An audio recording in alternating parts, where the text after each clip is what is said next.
Welcome to my YouTube channel.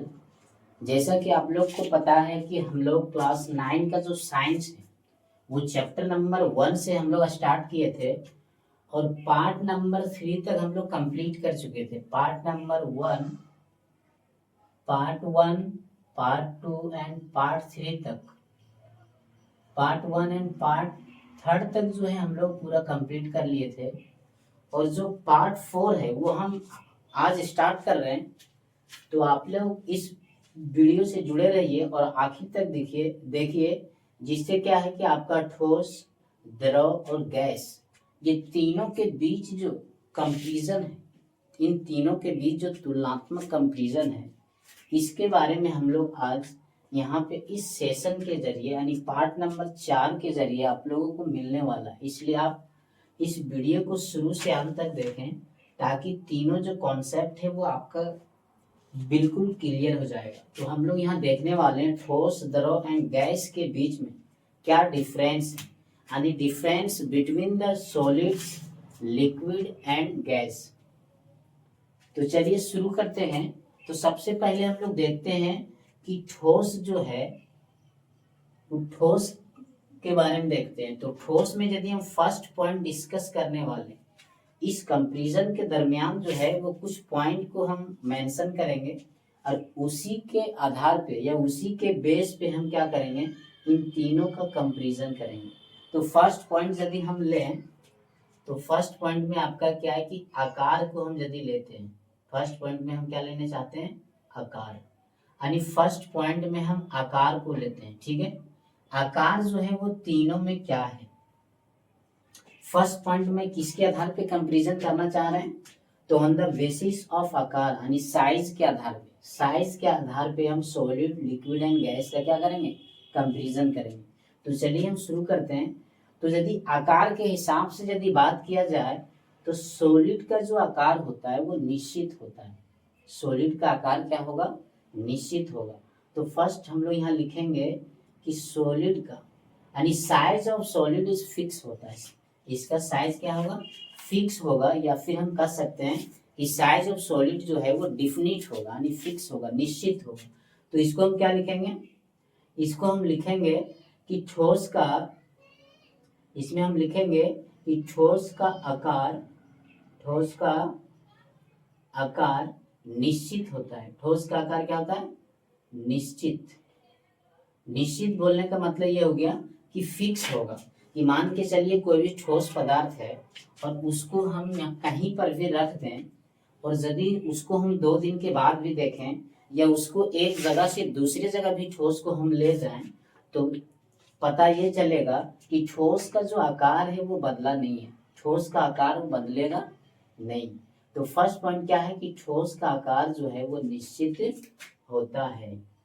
ठोस का आकार कैसा होगा, निश्चित होता है, ठीक है। दूसरा क्या है, लिक्विड। लिक्विड में आकार कैसा होगा, तो लिक्विड का आकार जो है वो निश्चित नहीं होगा। तो हम क्या लिखेंगे, द्रव का आकार,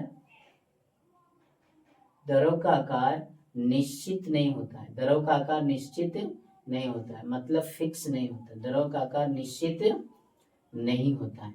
अब कैसे नहीं होता ये चीज भी हम समझेंगे, लेकिन सबसे पहले तो हम लिख लेना गैस का क्या है। गैस का भी आकार जो है वो निश्चित नहीं होगा, आकार इसका भी निश्चित नहीं हो, निश्चित नहीं हो, ठीक है।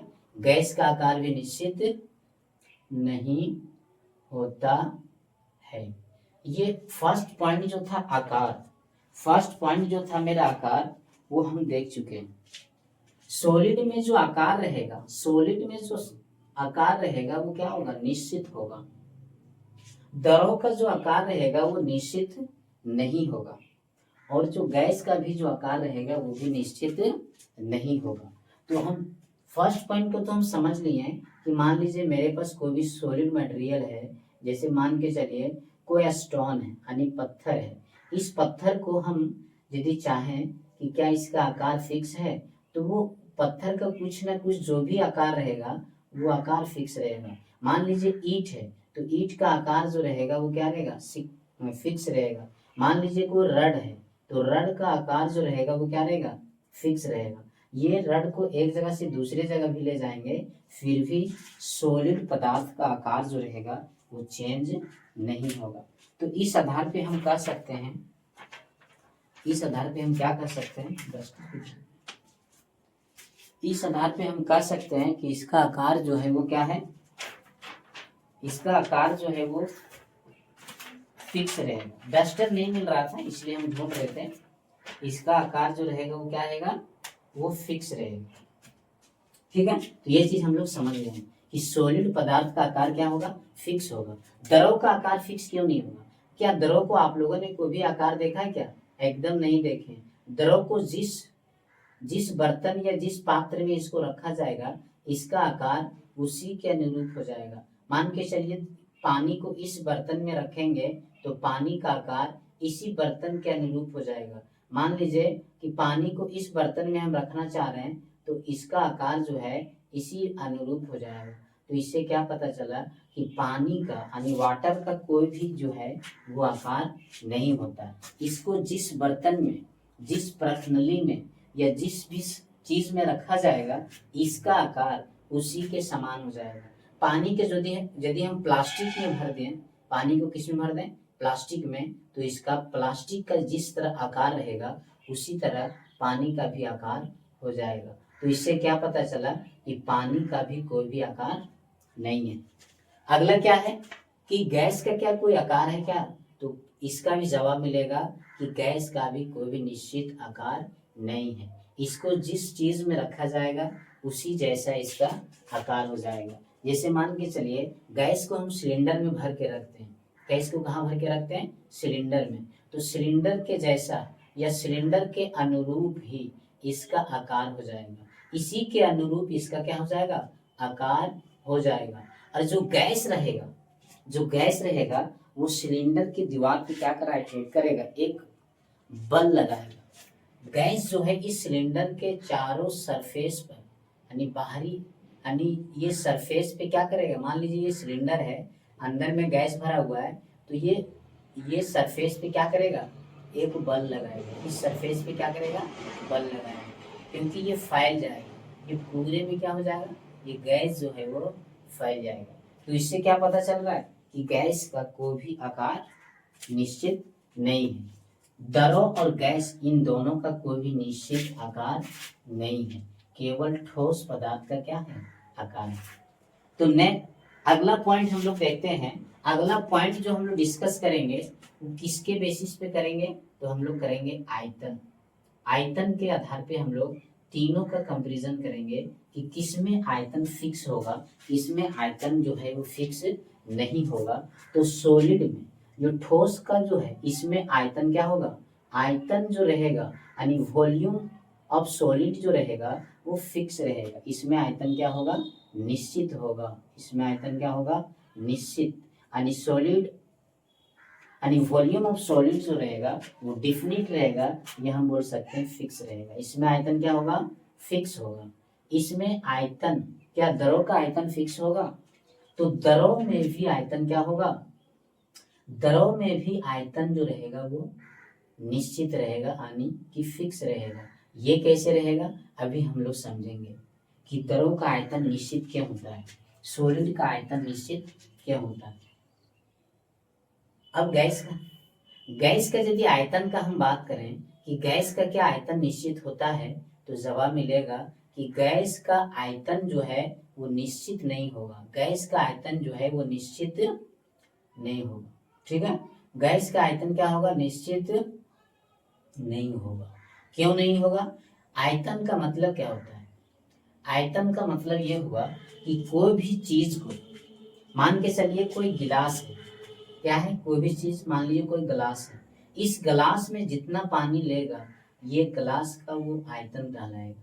ठीक है, तो कोई भी लिक्विड को जब हम कोई भी बर्तन में रखेंगे तो क्या होगा, उस बर्तन का वो आयतन को कवर करेगा। क्या चीज को कवर करेगा, आयतन को। आयतन बोले थे, मान के चलिए मेरे पास एक छोटा सा बोतल है, मेरे पास एक क्या है, छोटा सा बोतल है, एक मेरे पास बड़ा सा कंटेनर है। ठीक है, इस बोतल में हम क्या किए हैं कि 1 लीटर जो है वो वाटर को हम फिल करते हैं। इसमें 1 लीटर वाटर रखा गया है। कितना वाटर है? 1 लीटर। 1 लीटर जो रखा गया है वाटर है, मतलब वॉल्यूम कितना है? 1 लीटर वाटर मतलब वॉल्यूम इसका हो गया।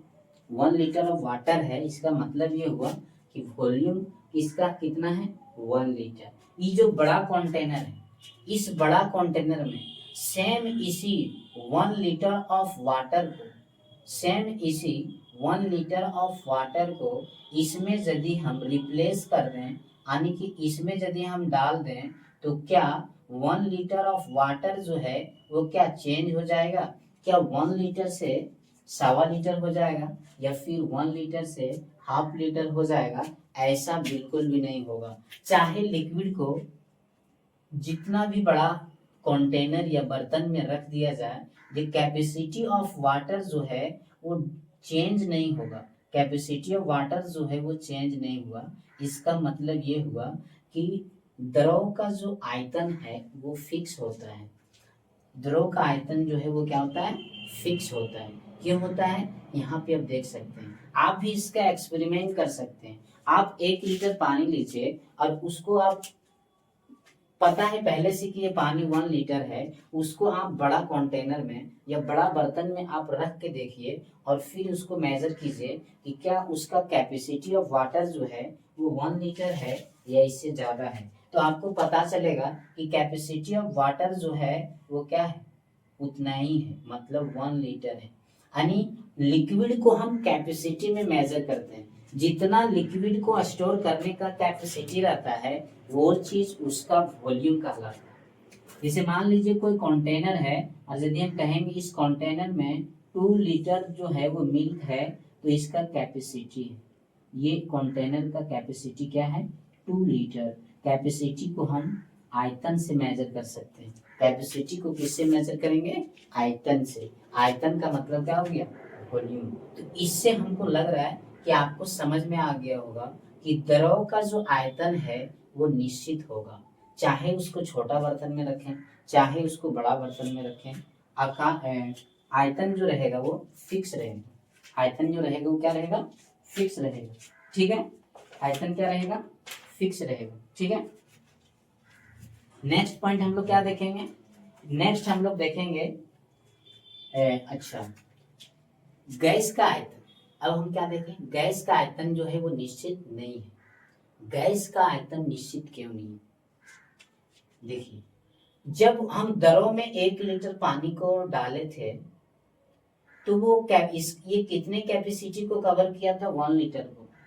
इसको जब बड़ा में भी डाल दिए थे वो, उसके बावजूद भी वो 1 ही लीटर कैपेसिटी को क्या किया? कवर किया। लेकिन यदि हम गैस को, मान लीजिए कोई छोटा सिलेंडर है उसमें 1 kg गैस है, इसको हम क्या करें? 2 kg वाले सिलेंडर में भर दें, तो ये क्या करेगा?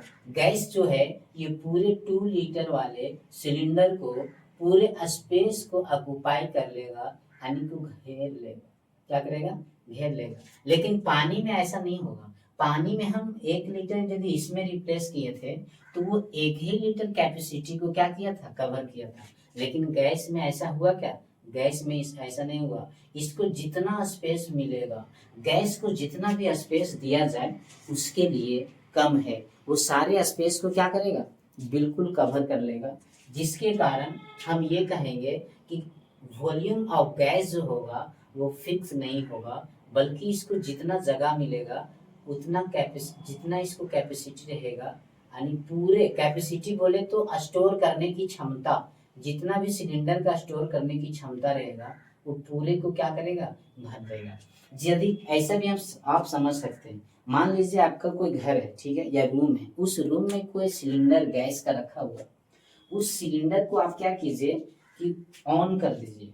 उसका जो बल्ब ऑन और ऑफ का जो दिया हुआ है उसको आप ऑन कर दीजिए। ऑन करने के बाद क्या कीजिए? आप उस रूम को पूरा क्लोज कर दीजिए, यानी बंद कर दीजिए। खिड़की दरवाजा सारे बंद कर दीजिए। ठीक है, बंद करने के बाद आप गैस को ओपन कर दीजिए। जैसे आप गैस को ओपन कीजिएगा तो वो गैस क्या होगा? उस पूरे रूम के एरिया को, वो एरिया बोले तो पूरे कैपेसिटी को, यानी जहां तक उसका स्पेस मिलेगा गैस को जाने के लिए, हर कोने कोने में गैस जाके क्या होगा, फैल जाएगा। तो इससे क्या पता चला कि उसका आयतन निश्चित है क्या? बोलिएगा कि नहीं, निश्चित नहीं है। तो उम्मीद करते हैं कि ये 2 पॉइंट जो है वो आपका क्लियर हो गया होगा। आयतन जो रहेगा वो क्या होगा, ठोस और द्रव में निश्चित होगा, और गैस में जो रहेगा वो क्या होगा, या निश्चित होगा। तो उम्मीद करते हैं कि ये चीज आपको समझ में आ गया होगा। लेकिन इसके बाद मैं थर्ड पॉइंट जो लेने वाले हैं वो लेने वाले हैं विसरण। थर्ड पॉइंट क्या लेने वाले हैं, विसरण। लेकिन इसको बताने से पहले यदि कोई आपका दोस्त इससे जुड़ नहीं पाया है तो आप कोशिश कीजिए कि उसे भी इन्फॉर्म कीजिए, ताकि उसका भी तैयारी अच्छा से हो सके। तो अब हम क्या देखने वाले हैं, विसरण देखेंगे कि विसरण किसमें ज्यादा होगा। विसरण के आधार पर ठोस का विसरण दूसरे ठोस में कैसे होगा। ठीक है, विसरण के बारे में देखेंगे कि ठोस में विसरण कैसे होगा, द्रव में विसरण कैसे होगा, और गैस में विसरण कैसे होगा। तो ठोस के बारे में यदि हम विसरण के आधार पे हम डिस्कस करें तो पता ये चलेगा कि एक ठोस का विसरण दूसरे ठोस में विसरण नहीं होगा। एक ठोस पदार्थ का विसरण एक ठोस पदार्थ का विसरण एक ठोस पदार्थ का विसरण दूसरे ठोस पदार्थ में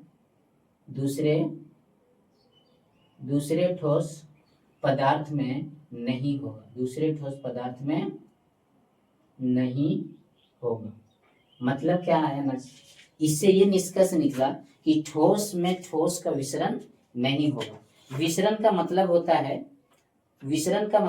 है कि एक पदार्थ का दूसरे पदार्थ में मिलना, एक पदार्थ का दूसरे पदार्थ में मिलना। तो एक ठोस पदार्थ दूसरे ठोस पदार्थ के साथ मिलेगा नहीं, इसलिए हम इसे कह सकते हैं कि एक ठोस पदार्थ का विसरण दूसरे ठोस पदार्थ में नहीं होगा।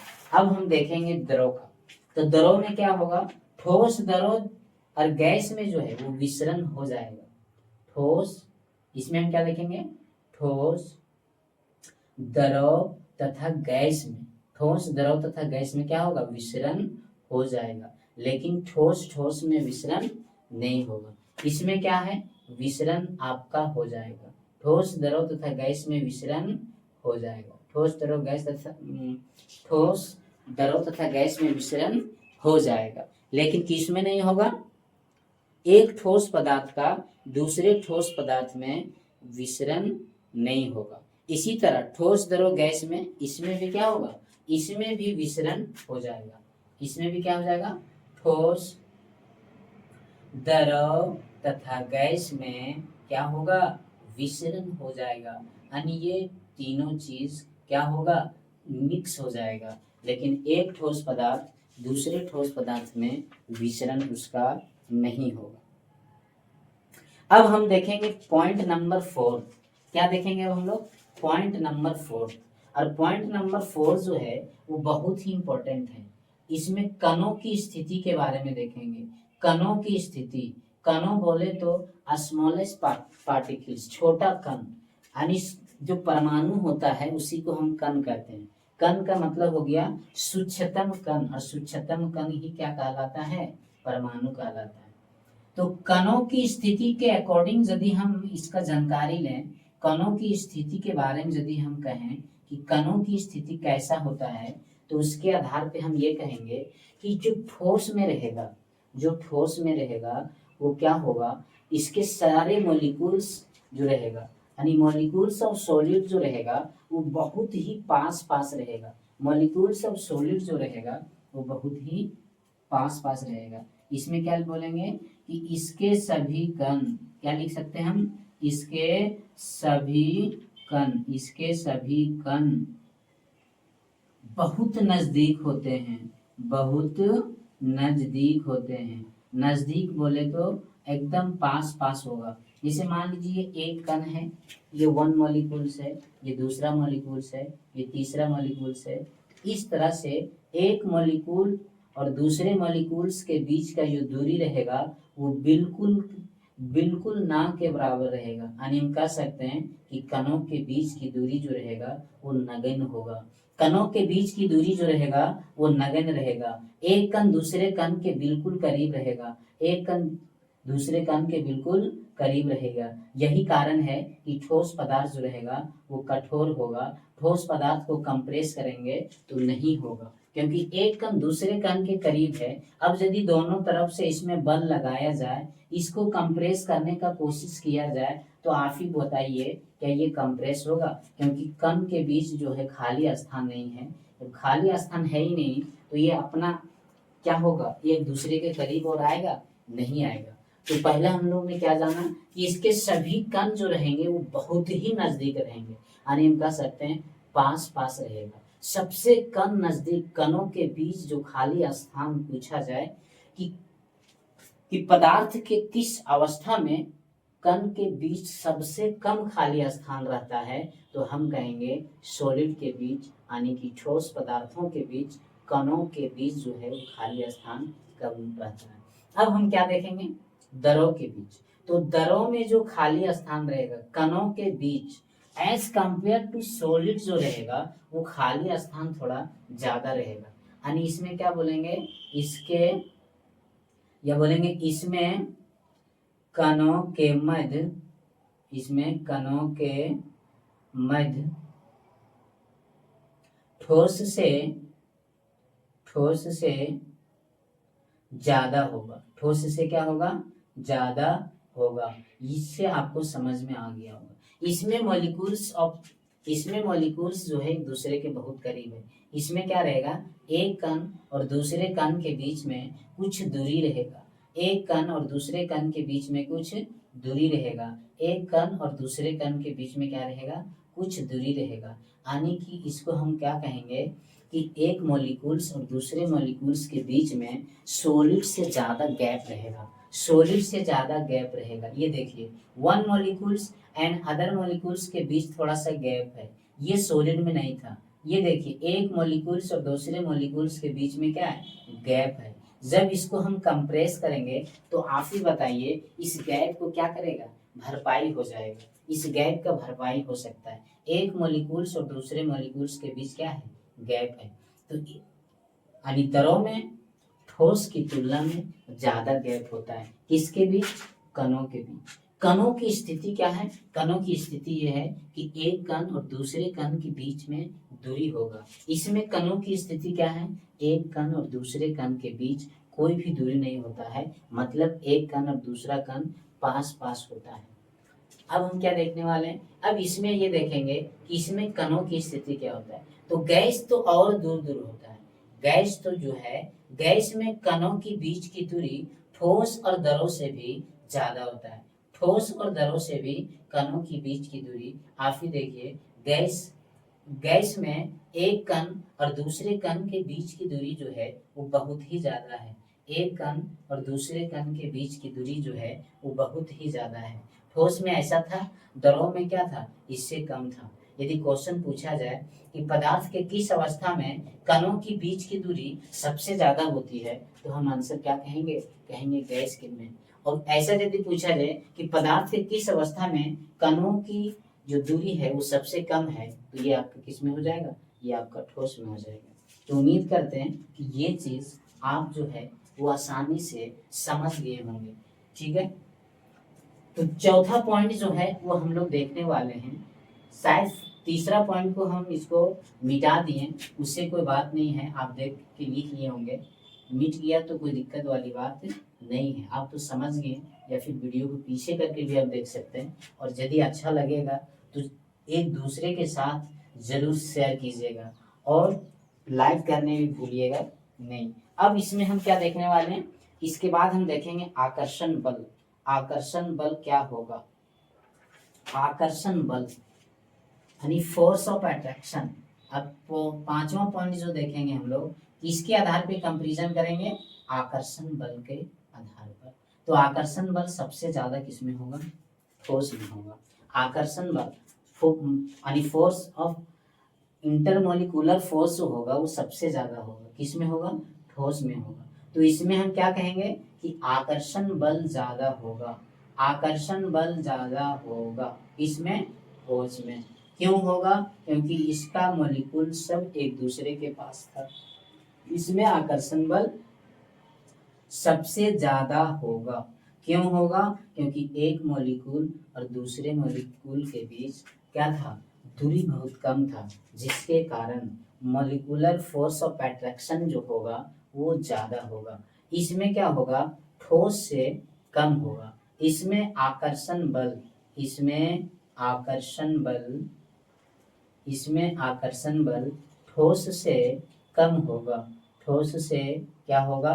कम होगा, ठोस से कम होगा। इसमें सबसे कम होगा, इसमें दोनों से कम होगा। इसमें क्या है?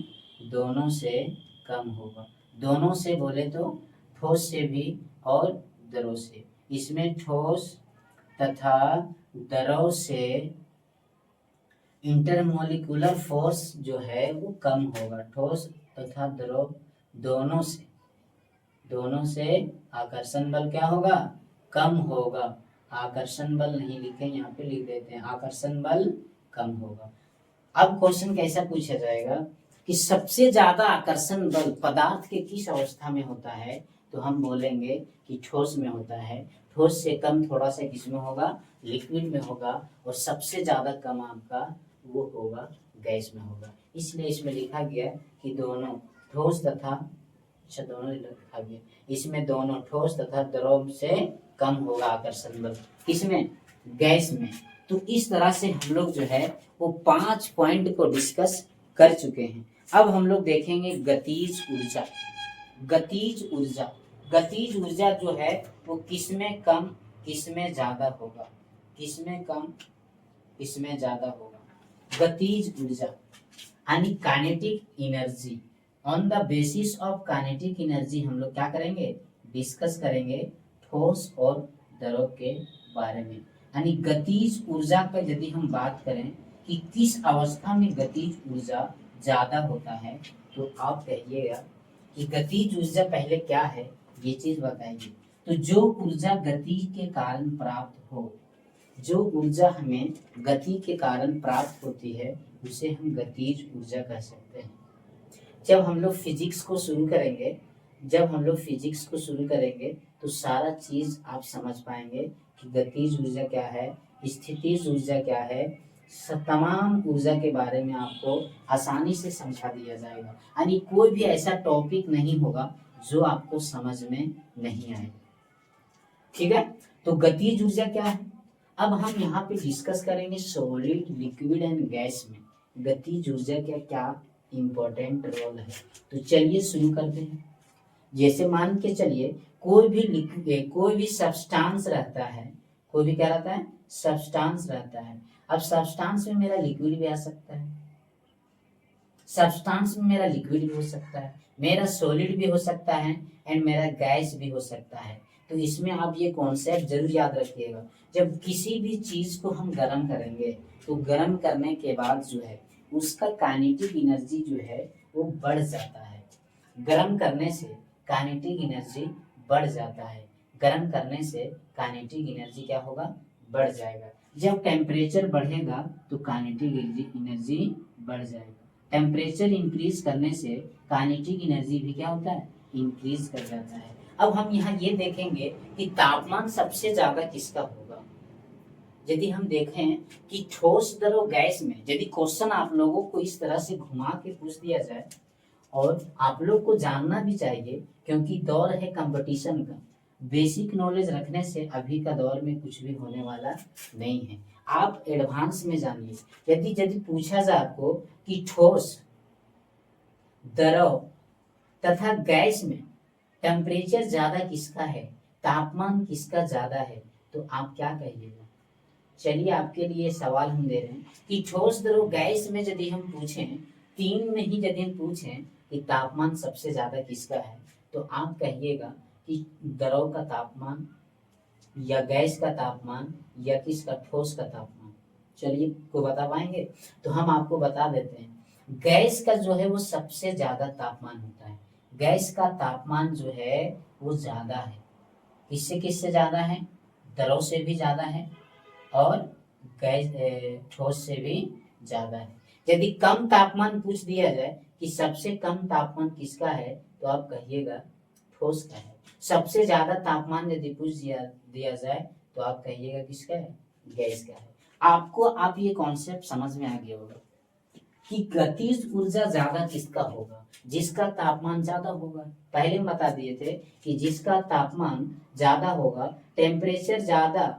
टेम्परेचर यदि ज्यादा होगा तो काइनेटिक एनर्जी ज्यादा होगा। अब हम यहाँ पे ये जान चुके हैं कि गैस का तापमान ज्यादा है। यदि आपको पूछिएगा कि गैस का तापमान ज्यादा क्यों है, तो वो भी हम बता सकते हैं, दिक्कत वाली बात नहीं। गैस का तापमान क्या है? ज्यादा है। कैसे ज्यादा है आप देखिए, हम आपको समझाने की कोशिश करते हैं गैस का तापमान ज्यादा क्यों है। हम लोगों ने देखा था कि ये आपका क्या था? सॉलिड था। ये आपका क्या था? सॉलिड था। ये आपका क्या था? सॉलिड है। ये क्या है आपका? सॉलिड। ये क्या आपका? सॉलिड। ये सॉलिड है। सॉलिड का मॉलिक्यूल्स जो है एक दूसरे के बहुत पास पास है। तो मॉलिक्यूल्स ऑफ सॉलिड जो रहता है वो बिल्कुल करीब रहता है। तो मॉलिक्यूल्स ऑफ सॉलिड जो रहता है बिल्कुल पास पास होता है। ये तो लग रहा है होटल का रसगुल्ला है कि नहीं? ये कैसा लग रहा है? ये होटल का रसगुल्ला है, 6 रुपये वाला। आपको डिस्काउंट करवा के दिला देंगे 5 रुपये में। और यदि हम किसका बात करें, ये मेरा सॉलिड का, सॉलिड का मॉलिक्यूल्स जो रहता है वो बिल्कुल पास पास था। यदि हम लिक्विड का मॉलिक्यूल्स बनाएं तो कुछ दूर दूर होगा। लिक्विड का मॉलिक्यूल्स यदि हम बनाएंगे तो थोड़ा सा दूर दूर होगा। होगा कि नहीं? थोड़ा सा दूर दूर होगा। आखिर ये मॉलिक्यूल्स दूर क्यों गया?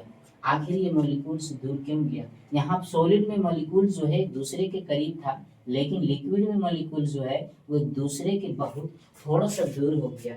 आप सोचते होंगे कि आखिर दूर क्यों गया? ऐसा तो नहीं हुआ कि जो रसगुल्ला था इन लोग को नहीं मिला। ऐसा भी तो हो सकता है कि जो रसगुल्ला रखा हुआ है सजा के इन लोग को नहीं मिला होगा, इसलिए दूर दूर हो गया। सब लोग क्या हो गया? रूस गए, है ना? और गैस का देखिए, गैस वाला तो रसगुल्ला और दूर चला जाएगा। गैस में तो रसगुल्ला इस तरह रहेगा, दूर दूर। समझ रहे हैं कि नहीं? मतलब ये वाला जो रसगुल्ला है ना, ये आपका कब का है पता है? जब कोई लड़की का रिश्ता होने वाला रहता है, ये लड़का का, और जब पहली बार को देखने आता है ना, तो पूरा रसगुल्ला दबा के देगा उसको। एकदम एक एक आदमी को 5-6 रसगुल्ला देगा, ठीक है? और ये बर्तू वाला है, बर्तू में जाएगा तो एक दूसरे ज्यादा रसगुल्ला नहीं देगा, पातरे देगा। देखिए पातरे की नहीं। अरे कौन है पता है? ये बाराती वाला है। बाराती वाला में क्या हुआ? किसी को रसगुल्ला मिला, किसी को नहीं मिला, किसी को मिला, किसी को नहीं मिला। तो बात समझ गया ना? तो इस तरह से अब यहाँ ये जानना है, यहाँ क्या जानना है कि आखिर ये मॉलिक्यूल्स जो है गैस का इतना दूर क्यों गया? तो दूर इसलिए गया, जब कोई भी चीज, हम बता दिए थे शुरू में, जब कोई भी चीज का टेम्परेचर बढ़ता है, सॉलिड का टेम्परेचर कम है, सॉलिड का तापमान क्या है? कम है। जब तापमान कम रहेगा तो ठंडा से बचने के लिए आदमी क्या करेगा? अपने आप को क्या करेगा? समेट लेगा, अपने आप को सिकुड़ जाएगा। ठंडा में आदमी कैसे बैठता है? इस तरह से, हाँ ठंडा लग रहा है ऐसा। तो इसका सॉलिड है। सॉलिड का मतलब तापमान सबसे कम है इसमें, जिसके कारण द मॉलिक्यूल्स ऑफ सॉलिड जो है वो एक दूसरे के करीब है, इसलिए पास पास मॉलिक्यूल्स। इसका तापमान थोड़ा सॉलिड से एज कंपेयर टू सॉलिड, जो लिक्विड का टेम्परेचर है वो सॉलिड की तुलना में ज्यादा है। The temperature of liquid is more than solid, मतलब इससे तापमान लिक्विड का ज्यादा है, जिसके कारण गर्मी से बचने के लिए, जब आदमी को गर्म लगता है तो लोग नहीं कहते अरे हटो नहीं यार गर्मी लग रहा, हटो यहाँ से, क्या है कि नहीं? तो ये मॉलिक्यूल्स दूर क्यों गया? क्योंकि इसका जो टेम्परेचर है, टेम्परेचर ऑफ लिक्विड जो है वो सॉलिड से ज्यादा है। सॉलिड से क्या है? ज्यादा। The temperature of liquid is more than solid, solid से इसका तापमान ज्यादा है, जिसके कारण द मॉलिक्यूल्स ऑफ लिक्विड जो है वो क्या है? डिस्टेंस में है। क्या है? डिस्टेंस में। गैस का तो तापमान सबसे ज्यादा है, गैस का तापमान जो है भाई वो सबसे ज्यादा है। गैस का तापमान क्या है? सबसे ज्यादा है। अब बताइए, जब ज्यादा गर्मी रहेगा तो मॉलिक्यूल से दूसरे के करीब नहीं जाएगा? बिल्कुल जाएगा। जब ज्यादा गर्मी रहेगा तो क्या मॉलिक्यूल से दूसरे का दूर नहीं जाएगा? बिल्कुल जाएगा। इसलिए गैस में गैस में कणों के बीच की दूरी जो है वो सबसे ज्यादा है। हमको लग रहा है कि ये जो कॉन्सेप्ट है टीचर लोग आपको शायद नहीं बताते होंगे या बहुत लोग बताते होंगे, तो अच्छी बात है। और यदि आप नहीं जानते हैं तो आप सीखने का कोशिश कीजिए, तो आपको हकीकत में समझ में आएगा कि ठोस क्या है, लिक्विड क्या है, गैस क्या है।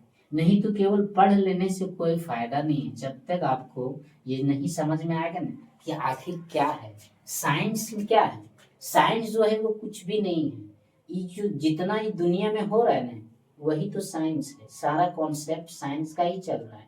चाहे जो भी चीज है, रात हो दिन हो, गाड़ी चल रहा हो, हेलीकॉप्टर चल रहा, उस सब में कॉन्सेप्ट किसका छिपा हुआ? साइंस का। इसलिए उसको समझना जरूरी है। तो आप हम यहाँ लिख दें कि काइनेटिक एनर्जी ऑफ सॉलिड जो होता है वो कम होता है, तो आपको जरूर समझ में आएगा। इसमें शॉर्ट में लिख देते हैं, इसमें गतिज ऊर्जा, इसमें गतिज ऊर्जा क्या होता है? कम होता है। इसमें गतिज ऊर्जा क्या होता है? कम होता है। क्यों? क्योंकि इसका तापमान कम है। क्योंकि इसका क्या है? तापमान कम है। यहाँ तो हम लिख रहे हैं, बहुत चीजें छूट जाता होगा लिखने में। इसीलिए हम आप लोगों से कहते हैं कि यदि आप हमारे ऐप को अभी तक डाउनलोड नहीं कर पाए हैं तो आप 1 सेकेंड भी लेट नहीं कीजिए और हमारे इस वीडियो के डिस्क्रिप्शन में जाइए, जहाँ पे आपको ऐप का लिंक मिल जाएगा। और यदि लिंक आपको नहीं मिल रहा है तो आप सर्च कर सकते हैं आइंस्टाइन इंटरनेशनल स्कूल केंदुआ। यदि आप सर्च करते हैं, हम बोर्ड पे लिख दे रहे हैं आइंस्टाइन इंटरनेशनल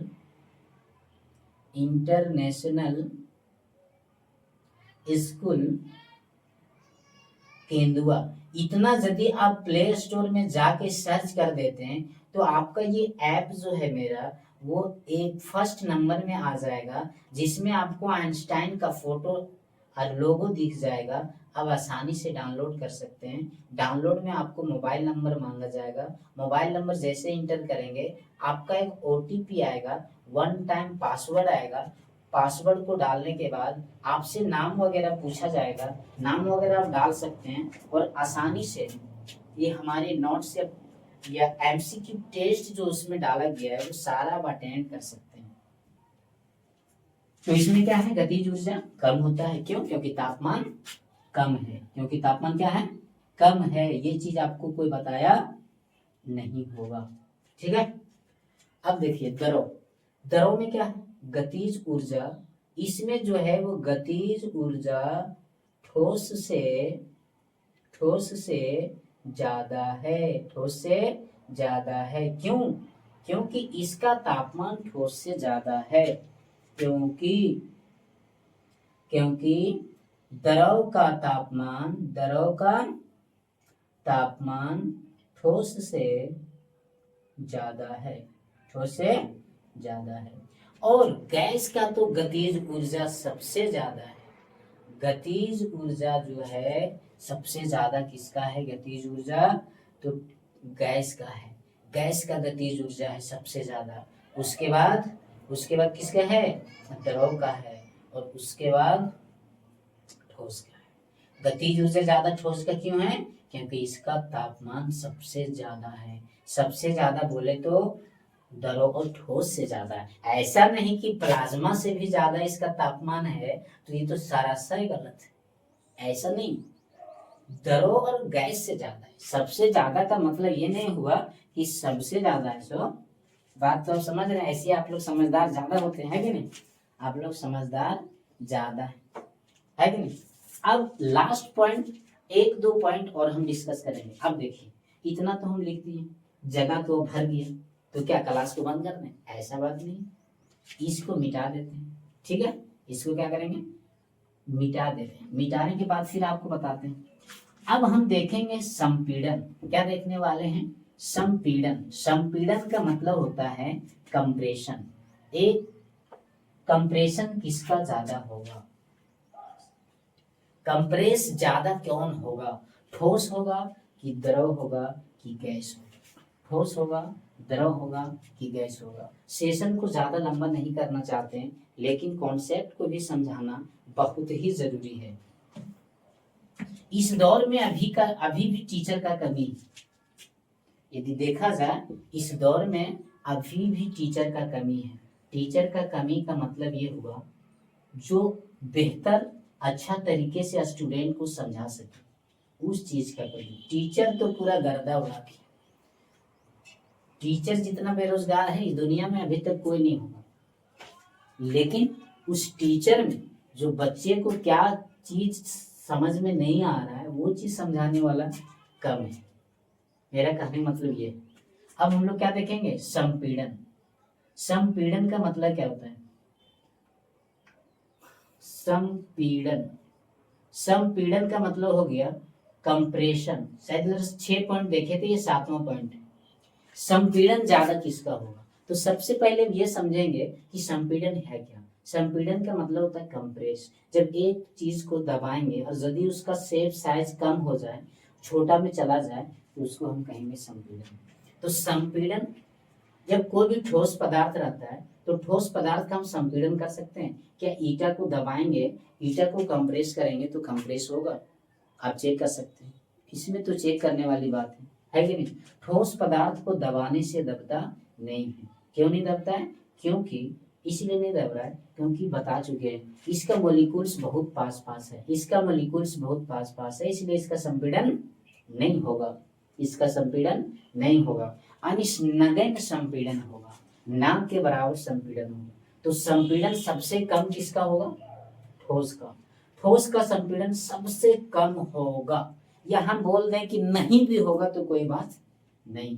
संपीड़न सबसे कम लिखिए, सबसे कम संपीड़न किसका? ठोस का। या बोल सकते हैं नगण्य। नगण्य का मतलब होता है ना के बराबर, मतलब ना के बराबर संपीड़न होगा, नगण्य संपीड़न होता है। पदार्थ के किस अवस्था में नगण्य संपीड़न होता है? तो आप कहिएगा ठोस। और ठोस से कुछ ज्यादा संपीड़न किसमें होगा? द्रव में। तो इसमें क्या लिखेंगे? द्रव का संपीड़न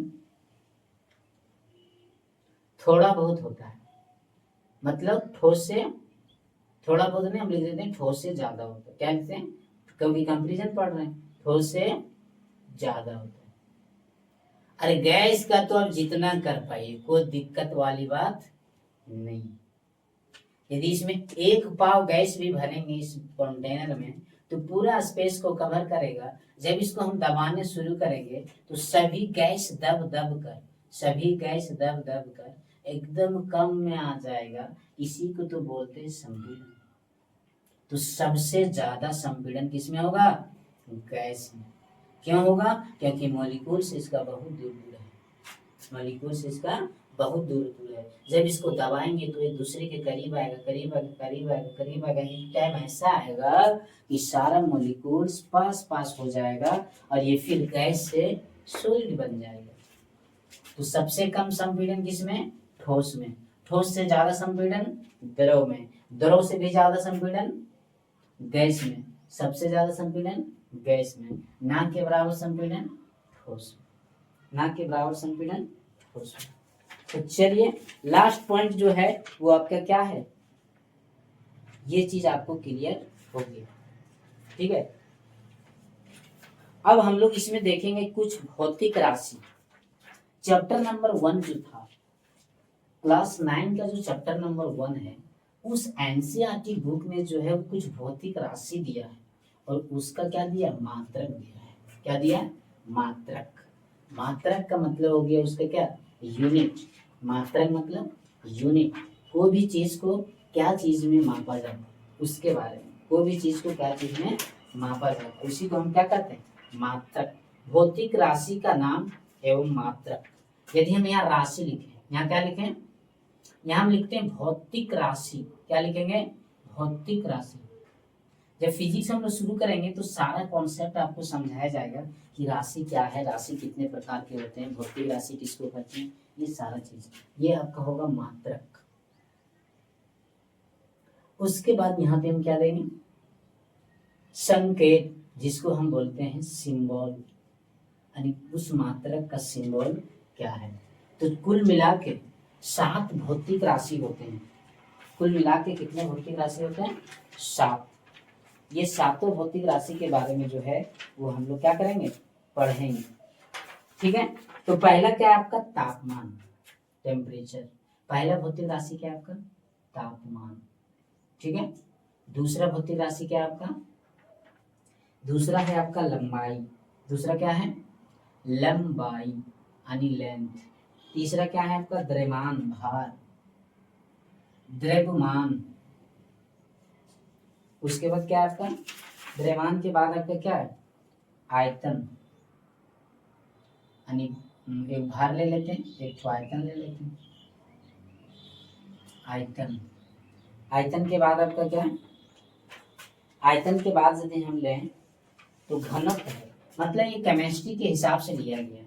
ठीक है, उसके बाद क्या है, घनत्व। उसके बाद 7वां क्या है आपका, दाब। ठीक है, ये आपका है। अब सबका मात्रक हम देखते हैं। तापमान का मात्रक क्या होता है, केल्विन होता है। तापमान का मात्रक क्या होगा, केल्विन, केल्विन होगा। लंबाई का मात्रक क्या होगा, मीटर। द्रव्यमान का मात्रक क्या हो जाएगा, किलोग्राम। इसका मात्रक क्या हो जाएगा, किलोग्राम। भार का मात्रक क्या हो जाएगा, न्यूटन। न्यूटन का नाम तो आप जरूर सुने होंगे, है कि नहीं। आयतन का मात्रक क्या होगा, आयतन का मात्रक घन मीटर यानी मीटर क्यूब। दाब का मात्रक क्या होगा, पास्कल। दाब का मात्रक क्या हो जाएगा, उल्टा लिखा गया लग रहा है। आयतन का मात्रक क्या होता है, घन मीटर, घन मीटर। घनत्व का मात्रक क्या होगा, केजी पर मीटर क्यूब। घनत्व क्या हो जाएगा, केजी पर मीटर क्यूब, केजी पर मीटर क्यूब। दाब का क्या हो जाएगा, पास्कल, पास्कल। दाब का क्या हो जाएगा, पास्कल। दाब का क्या हो जाएगा आपका, किलोग्राम प्रति घन मीटर। इसको हम क्या बोलते हैं, किलोग्राम प्रति घन मीटर। शॉर्ट में लिखते हैं किलोग्राम प्रति घन मीटर, घन मीटर। ये हो गए पास्कल दाब। अब देखिए सबका संकेत, केल्विन को हम किससे डिनोट करेंगे, के से, मीटर को एम से, किलोग्राम को केजी से, न्यूटन को बड़ा एन से, घन मीटर क्यूब, मीटर क्यूब से, ये केजी मीटर क्यूब लिख दिए। पास्कल को पीए से, इससे हम क्या करेंगे, ये डिनोट करेंगे। तो ये क्या था मेरा, भौतिक राशि था। ये क्या था मेरा, भौतिक राशि। भौतिक राशि आप समझ रहे हैं, ये चीज मेरा केमिस्ट्री में यूज होगा। लंबाई का, तापमान का, तापमान का मात्रक क्या होता है, केल्विन होता है। ठीक है, तापमान का मात्रक क्या होता है, केल्विन। केल्विन जो है ये नया मात्रक है। ये क्या कौन सा मात्रक है, नया मात्रक, नी मात्रक। पहले केल्विन को किसमें, तापमान को किसमें मेजर किया जाता था, डिग्री सेल्सियस में, डिग्री सेल्सियस में मेजर किया जाता था। ये चीज भी आपको याद रखना है कि केल्विन का 2 मात्रक, एक पुराना मात्रक और एक नया मात्रक। तो नया मात्रक को हम केल्विन बोलते हैं, पुराना मात्रक को हम डिग्री सेल्सियस बोलते हैं। नया मात्रक को केल्विन बोलते हैं, पुराना मात्रक को डिग्री सेल्सियस बोलते हैं। ये लंबाई का ऐसा ही मात्रक है जिसको हम मीटर से क्या करते हैं, डिनोट करते हैं। किससे डिनोट करते हैं, मीटर से। चाहे इस लंबाई को कोई भी देश में मेजर करें में, according to international system of unit, उसके अकॉर्डिंग जो मात्रक आएगा वो मीटर ही आएगा। द्रव्यमान को कोई भी देश में मेजर करेंगे तो स्टैंडर्ड मात्रक आपका केजी ही आएगा। भार को कोई भी देश में मेजर करेंगे तो स्टैंडर्ड मात्रक आपका न्यूटन ही आएगा। आयतन को कोई भी देश में मात्रा में मेजर करेंगे ऐसा ही सिस्टम में तो आपका मीटर क्यूब ही आएगा। घनत्व का भी यही आएगा, इसका भी पास्कल आएगा। ठीक है, तो उम्मीद करते हैं कि ये चीज भी आपको समझ में आ गया होगा। ये हमारा था पार्ट नंबर 4। पार्ट नंबर 4 था ये, ठीक है। पार्ट नंबर 4 जो है, 4 में हम लोग ठोस लिक्विड गैस के बारे में कंपैरिजन देख लिए हैं। अब कल जो है वो पार्ट नंबर कल जो है वो पार्ट नंबर 5 को लाया जाएगा, जिसमें जो भी कुछ कॉन्सेप्ट इस चैप्टर में छूट चुका है उसको कवर किया जाएगा। और यदि टाइम बचेगा तो आप लोगों को, यदि टाइम बच गया तो आप लोगों को क्या है कि कुछ इम्पोर्टेंट क्वेश्चन भी करा देंगे। जो रिमेनिंग टॉपिक जो छूट गया है, जो रिमेनिंग टॉपिक इसमें छूट रहा होगा, वो चीज को हम पार्ट नंबर 4 में क्या करेंगे, कंप्लीट करेंगे। पार्ट नंबर 4, पार्ट 4 तो आज हो गया, पार्ट 4 में 5 में कल हम लोग कंप्लीट करने वाले हैं। रिमेनिंग टॉपिक जो छूट रहा है, रिमेनिंग टॉपिक्स जो है मेरा यदि कुछ छूट रहा होगा तो उसको हम कल कवर करेंगे। और देन हम लोग क्या करेंगे, इम्पोर्टेंट्स क्वेश्चन हम लेके आएंगे। जिस यदि उस क्वेश्चन को आप कर लेते हैं तो चैप्टर नंबर 1 जो है आपको 100% कंप्लीट हो जाएगा। और उम्मीद करते हैं कि आपका एक भी सवाल बाहर आने वाला नहीं है। जितना कॉन्सेप्ट हम आपको बता दे रहे हैं उस कॉन्सेप्ट से एक भी सवाल बाहर आने वाला नहीं है।